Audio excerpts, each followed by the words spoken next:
uh, uh, you've been uh, very vocal about um, your opinion, and we know that R. Kelly got sentenced to 30 years, and I read some of the letters that he wrote that you read on your platform.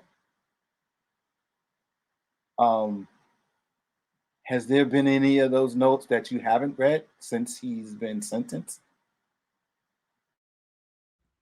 Yeah, it's a lot. I just stopped, because with him having a appeal going on, um, the appeal lawyer asked me to chill, because she ain't want nothing that he don't. She just felt like uh, she don't want him to say nothing that can hurt him. You know what I'm saying? Even though he's like reaching out to to the world to let him know that he buried alive. You know what I'm saying? She asked me to chill for a little minute. You know what I'm saying? So for that reason, I chilled, just being respectful. Not that I had to, just being respectful. So let me ask you this, man: is there? Do you think he got a fair shake in his trial? Do you think that he got a? You know, what I'm saying, do you think? What do you think happened in that situation? Do you think they were trying to really railroad him and single him out and really create a make an example out of him in this case? Yeah, I mean that's all it was basically, for the most part. Did he have a fair trial? No, he didn't get his discovery until after he was sentenced, not until after he was convicted.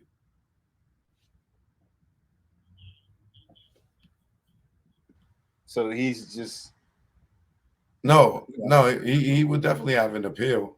You know what I'm saying? Man, that's what Jennifer Bonjean is working on right now. You know what I'm saying? oh, okay. So she's working on his appeal. So everybody has the right to an appeal if you blow trial. So he blew trial. He got convicted of whatever charges, and then he was sentenced to the 30 years based on those RICO charges. But did he have a fair trial? No. If you know what your discovery is, and for the people who don't know what your discovery is all your evidence that you get to show to the state, that this is why this ain't true. You know what I'm saying? If let's say if a girl said that he poisoned her, and he got surveillance footage of his home of her pouring her own poison, and then acting like he gave it to her and she drank it. You know what I'm saying? And they say, "Oh, he poisoned me," but now he got the video showing that she fixed her old drink. That's part of his discovery. Things like that R. Kelly had all his evidence to prove that these girls was lying. They held his discovery from him and didn't give it to him to after he was found guilty, and say, "Oh, here go your stuff." You know what I'm saying? That's like Monday morning quarterbacking. What is the point of that? So we can convict you. You ain't got no evidence to prove nothing. We But hold now all he can the bring the evidence. evidence, unless it's sealed. He can bring the evidence into the appeal. But they already got the conviction now.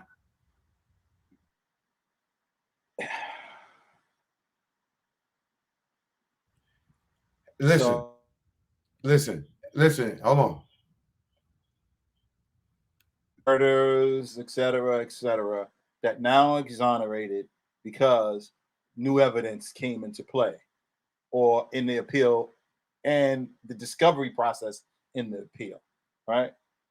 So we don't think that R. Kelly has that shot. I was answering your question. Do I think that he was railroaded?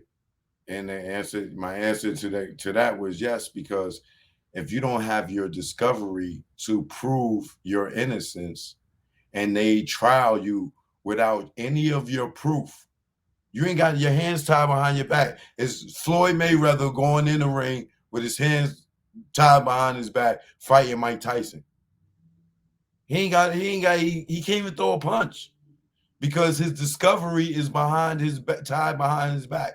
R. Kelly, all his evidence to prove his innocence was held against him until after the trial was over. Then they say, "Oh, here go your discovery." So now he got it, and like if he had it beforehand, he would have been able to present his case and fight it properly. This girl's lying. Boom, here's the proof. This girl's lying. Boom, here's the proof. This girl's lying. Boom, here's the proof. But they never gave him his proof for him to present in court. It was there in the jail, but they held it from him. So without him having his discovery, he cannot fight. His hands are tied behind his back. So now that he has all his discovery, that's why you seeing people, the text messages coming out from the mother now, because Jennifer Bonjean filed an appeal, and then remember his court trial was private, so people ain't see all this evidence. They didn't notice, but now that everything is coming out and you see it in the appeal papers, now you know that the mother and the daughter set him up. That's the information that he had to show them from the beginning, but they held it from him and gave it to him afterwards. So now everybody's in the uproar. Oh, the mother should be in jail. Oh, the parents should be in jail. We've been telling y'all that from the beginning, but y'all didn't have that information. Y'all didn't see it. But when you seen it in black and white, now it's like, oh, even R. Kelly didn't know until he got his discovery that the whole time the girl that he was in love with was straight up setting him up, gaming him. You know what I'm saying? It was a lick. He was a lick. Wow. Was there something in those letters that he shared with you that surprised you that you can share with us?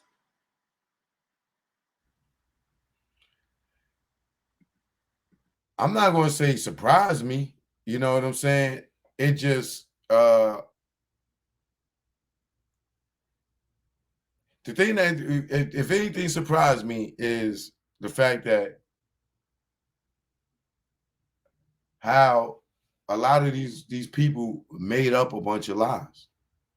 I mean, I'm not surprised, but when people are going on R. Kelly based off his persona, the rumors, and all that other stuff, you don't listen to him with an open ear. You know what I'm saying? But in this situation, and you listening, or if you heard me read any of these letters, you know that like what he's saying is sincere, and like he was, like, you see his emotions on Gayle King.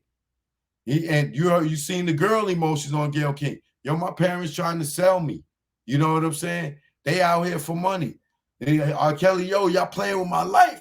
You know, that emotion come across in those letters. You know what I'm saying? Because you ain't got no choice but to, when you reading it, it ain't no distraction. Ain't no opinions and nobody, it ain't no little people in your head. You reading the word for word, and you can tell what's bullshit and what's not. And then as the truth came out and you see it, there's a whole bunch of people out here that know that whole surviving R. Kelly thing was some people, former employees, mad at him and trying to get opportunity to get a TV show, and it went bad, and got Homeland Security involved, and that became a charge, and then now he got 30 years, all because he cut some people off. So how were you, and why were you selected to get those letters? And how is R. Kelly writing these letters when it's publicly known that he can't read or write? Well, how he's writing letters is he got cellmates, and he's dictating, they write. Like you telling me you don't know nobody in jail that can't read or write and send letters home because they got cellies that what you call it? You don't know people that can't read that's in jail that get letters and cellies read the letters to them. They might be able to look at the pictures, but they don't know what the fuck the cards say. Do you know what I'm saying? So, and why was I chose? Who else had the balls to do it? Who else was going to do it? You tell me if he sent it to you, who how many calls was you going to get to say, yo, don't help that nigga. Yo, don't read that, Rob. You know, with me, he didn't have to worry about that. He knew you was gonna say what's on your mind anyway. He knew it's truth be told all day, every day, right? Even on So his R. birthday. Kelly watched. Do you think he watched your show? Nigga, did you think if I'm reading his words, he ain't watching? No, no, not to hear his words. I'm just saying, like how do you feel that you got on his radar? Because you were publicly you were very vocal and very public about other entertainment executives, the system, uh, the other broadcast networks. He just knew that you were just, if you had something that needed to be told, that you was going to tell it.